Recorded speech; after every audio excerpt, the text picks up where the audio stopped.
อนยืมบ้านยืมเงี้ยแต่จะบ้านยืมเนี่ยเอาบ้านไหนได้สิเย็นเดี๋ยวนี้แม่บ้านปลูกเลยเจ็บด้วยแล้วก็เรื่องบ้านเย็นเลยโอ้แสดงว่าบ้านเจ้าตีแอร์บ้านกูขายรถเย็นเลยน้องใครอยู่ประมาณเดือนพฤหัสน้ำแข็งมันเป็นผู้ใดค่ะที่ยังขึ้นมาบนเวทีหมอลำค่ะผมว่าที่นายกเทศมนตรีตำบลสวรรค์คนใหม่ครับขอเสียงปรบมือให้ท่านว่าที่นายกเทศมนตรีชัยวานคนใหม่นะครับเบอร์สี่ใจไม่ถึงคุณอยากเงินไม่มากก็อยากเป็น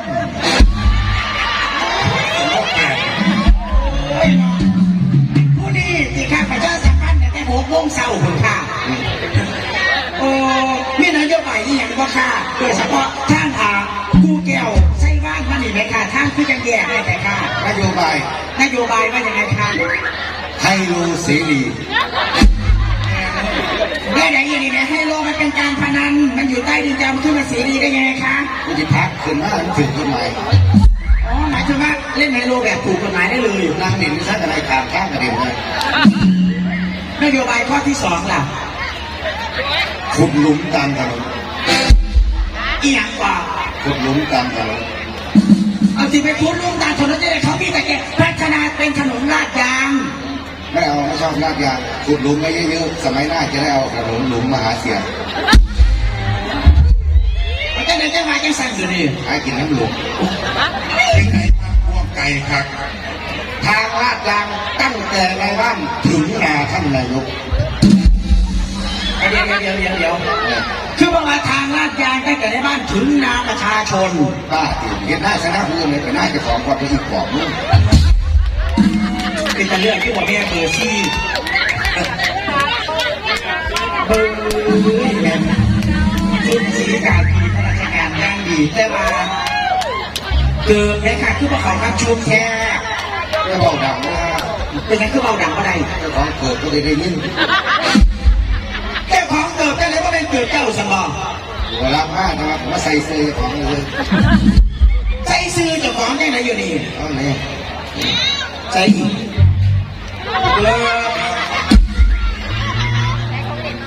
กำนันโอ้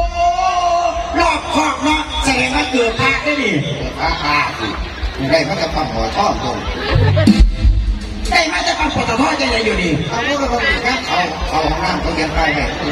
เขาเขียนป้ายร้านไหนกรุณาเปลี่ยนรองเท้ากรุณาเปลี่ยนรองเท้าก่อนเข้าห้องน้ำหมายถึงว่ารองเท้าที่เขาจัดหาไว้ให้แหมจัดหาไว้ห้องน้ำมันน้ำที่สุดที่ดีที่สุดเนี่ยน้ำที่สุดยี่ห้ออะไรนี่เต่าเถื่อนงานไปใส่วันนี้จะใส่ไปใกล้พี่น้องหายเพื่อสิคุยมาหอดอาบน้ำจะเจือไปค่ะเนี่ยอาบน้ำจะเจือไปจะสิไปใกล้เพื่อนกันนั่นผมว่าท่านเห็นห้องน้ำแท็กซี่อยู่ที่ดีว่ะขอบคุณครับตรงนี้เป็นหน่อยอย่างมาไงเนี่ยโอ้บอลลินกี้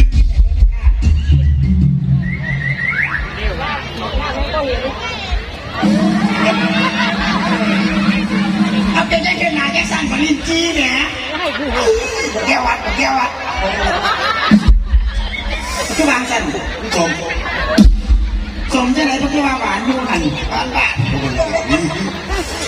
ลับก็หลับเลยเนาะกันเสียมากหรือว่าสมมากดีวะตอนนี้หวานได้กันสมกันก็เนาะเนี่ยขอบคุณพี่น้องบ้านเรียกปูบ้านใช่บ้านดีไหมพี่น้องเราลงมาล่ำมาหลายบาททั่วโลกเขามีคณะอื่นติดแถวนี้ก็คือลงเขาแล้วเอามีแค่ไหนเอากลุ่มนี้จะได้บางแค่ปูห้องเท่านั้นดิผู้ใครว่าไก่ดิจากสำนักงานมันเห็นว่าไก่คือว่าไก่มือขึ้นเรียนมีแล้วกลับขึ้นไปสำนักงานอีกรอเนี่ยโอ้เขามีอันกิจกรรมที่สำนักงานบอกก็มีผู้จ้างเขาเลยว่าไปหาว่าไหนก่อนอันนี้นี่เขาติดแห่บังไฟกูแก้วค่ะคือหลวงไฟบังกินกูแก้วเด้อสั้นพี่น้องคณะเสียงโยงของเขากำลังร่วมขบวนน้ำเพลินไม่ว่าก่อนก็เลยอยู่น้ำเขาดอกเขาจิตเมียบ้านเขาทุกคน เมื่อบ้านเจ้าไหนคือสิบริยูน้ำมู ที่ห้าไปหาเสียงซอยพ่อผม เอาคือสิได้ไปหาเสียงซอยพอเป็นยัง ออกหลวงนายก นายกเทศมนตรีเนี่ย นายกเกียรติมุติกับนายกแห่งข้ามีเขาเกียรติมุติกับ ปี ขอบคุณหลายๆเลยคณะกรรมการแจ้งว่าไปแก้งข้าวพี่น้องปีนาวันปีนาปีนี้เลย ปี ปี นี้ นี้แต่ว่าฤดูกาลนาหมอลำเสียงหลวงเข้าที่ตั้งอีกคณะหนึ่ง เอาปืน คือหมอลำอลังการโชว์เป็นหมอลำเสียงหลวงสาขาสองแต่ว่าเขาใส่เสื้อหมอลำอลังการโชว์บริหารงานโดยบอสนุกและบอสนุกพวกนี้กับบริหารงานโดยบอสนุกและบอสนุกคอยกันที่ออกจากคณะนี้ไปอยู่คณะนั้น เดี๋ยวพฤติกรรมแบบนี้เป็นพฤติกรรมที่ไม่ดีนะคะ ก็ดีหมดเลย ดังแล้วแยกอุ้มกันไหนนี่ก็ดีแล้วค่ะ ที่แรกผมก็อยากไปหรอกพักมองเลยก็อยากทีมเสียงโหกมันไม่เห็นแต่เปลี่ยนคือ เหตุการณ์ปีก็ไหนจะสิได้ไปอยู่คณะนั้น กูก็มาผู้บริหารคณะนี้ เอาผู้บริหารคณะนี้เป็นผู้ใด บอสนุกก็บอสนุก ผู้บริหารคณะนั้นเดีย บอสนุกก็บอสนุก เอามันเป็นคนละคนบอก ผู้เดียวกันแต่ว่าคนบริหารซื้อเพิ่นไม่ได้ไปเลย เอาไม่ได้ไปแก้ไหนกันนี่ กูไปได้เป็นหัวหน้าเขา โอ้หมายความว่าเจ้าเนี่ยไปเป็นหัวหน้าองค์มาแล้วมาแล้วการโชว์ เดือน30 มื้อมีงานแล้ว48งาน แม่มาเราเดือนนึงมันมี30 มื้อคือสิได้ฮอด48มาแล้วไปเฮ็ดหยัง ย่ำขึ้นล่างย่ำเล่นลงกา พอรับเกษตรกรก็ดี ไหว้ได้เงินกับกินไหว้เมื่อไหร่ เพิ่นล่ำเรือนต่อก่อนได้ล่ำหยังได้ล่ำสิ่ง ตั้งหาเรียนต่อก่อน ก็มีดอกค่ะเขามีแต่ล่ำมูกับล่ำเรือนต่อก่อนเท่านั้นค่ะ คณะแรกและคณะเดียวในประเทศไทยที่จะรำหาเรื่องต่อก่อนก็เป็นพระเอก เจ้านี่เป็นพระเอกใครเป็นนักเอกมาดิ แยกหมดเนี่ยนั่งเอกอะ จะล่ำเรือนไหน รำเรื่องตัวกระไรขาแมว ล่ำทำน้องไหนมาดิ ทำน้องเขาสวนพวง ก็มีค่ะบ้านฉันอยู่ขอนแก่นค่ะเพื่อนพ่อติดกับเขาสุดก่อนมีแต่ทำน้องขอนแก่นเท่านั้นค่ะ เป็นคณะแรกและคณะเดียวในประเทศไทยที่จะรำทำนองเขาสวนพวง มีพี่น้องเอ้ยคนที่อยากฟังเทวานีเขาผู้เจ้าอยากฟังก็เห็นอยากฟังทำน้องเขาสุดก่อนขอเสียงหน่อยค่ะ